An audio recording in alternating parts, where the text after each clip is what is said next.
हे अर्जुन, हम और तुम ये शरीर नहीं हैं। हम तो इन शरीर के अंदर रहने वाली आत्माएं हैं। ये शरीर तो केवल हमारे रथ हैं। हम उसके स्वामी हैं।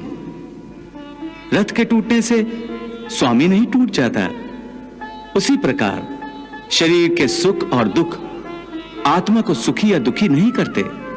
यदि हम आत्मा हैं, तो फिर ये सुख दुख का आभास हमारी आत्मा को क्यों होता है? ये सुख दुख का आभास आत्मा को नहीं होता, केवल शरीर को होता है। तो फिर आत्मा को क्या होता है? आत्मा को कुछ नहीं होता, क्योंकि ये होना न होना, सुख दुख, सर्दी गर्मी, ये सब प्रकृति के नियम हैं। आत्मा तो अविनाशी परमात्मा का अंश है, इसलिए आत्मा प्रकृति की सीमा से बाहर है। आत्मा अचिंत्य है, मानवीय चेतना के चिंतन के घेरे में नहीं आती।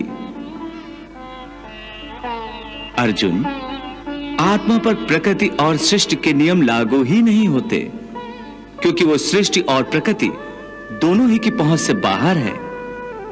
जैसे एक चिंगारी अग्नि का ही अंश होती है, वैसे ही आत्मा परमात्मा का ही अंश होता है। इसलिए वो नित्य, अजन्मा, सनातन और सर्वव्यापी है, स्थिर रहने वाला और अचल है।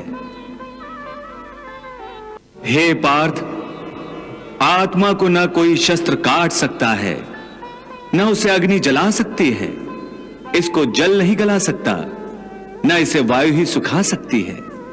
हे अर्जुन, ये सब समझकर तुम्हें ना किसी के मरने का शोक मनाना चाहिए और ना किसी के ना मरने की खुशी का प्रदर्शन करना चाहिए।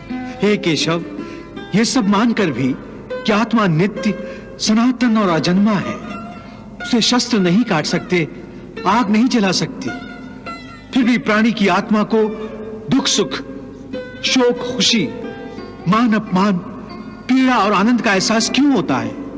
हे पार्थ, मैंने पहले ही तुम्हें बताया कि सुख दुख का आभास करना आत्मा का नहीं, शरीर का काम है। परंतु केशव, शरीर को दुख या पीड़ा तभी होगी जब शरीर को कोई चोट लग जाए या उसका कोई अंग कट जाए। जैसे शरीर आग में जल जाए, उससे जो पीड़ा होती है वो तो शरीर की पीड़ा है। परंतु मान हानि होने से जो दुख होता है या मान होने से जो आनंद आता है, उसमें तो शरीर को कोई चोट नहीं पहुंचती। वो मान हानि का दुख, वो अपकीर्ति की पीड़ा तो आत्मा को ही होती है ना? नहीं अर्जुन, ये कीर्ति अपकीर्ति, मान अपमान, ये लाभ हानि, ये जीतने का आनंद अथवा हारने की पीड़ा, ये भी आत्मा को नहीं होती। ये आत्मा का काम नहीं है, ये तो मन की शरारत है। मन की शरारत, इसका क्या अर्थ है केशव? पार्थ, प्राणी के शरीर का एक अदृश्य अंग है मन, जो दिखाई नहीं देता, परंतु वही सबसे शक्तिशाली हिस्सा है शरीर का। ये याद रखो कि मन शरीर का हिस्सा है, उसका आत्मा से कोई संबंध नहीं। आत्मा यदि रथ में बैठा हुआ रथ का स्वामी है, तो मन शरीर रूपी रथ का सारथी है। ये मन ही इंद्रियों के घोड़ों को इधर उधर भटकाता है। कभी यौवन के आवेश में यही चंचल मन मनुष्य को इस भ्रम में डाल देता है कि वो सर्वशक्तिमान है, वो सब कुछ कर सकता है, वो यहां का राजा है, जिसके आगे हर कोई झुक जाने पर विवश है और जिसे हर कोई प्रणाम करता है। जिस तरह दीपक की बाती को दीपक तले छुपा अंधेरा दिखाई नहीं देता, उसी तरह जवानी को उसके पीछे छुपा बुढ़ापा और कमजोरी दिखाई नहीं देती।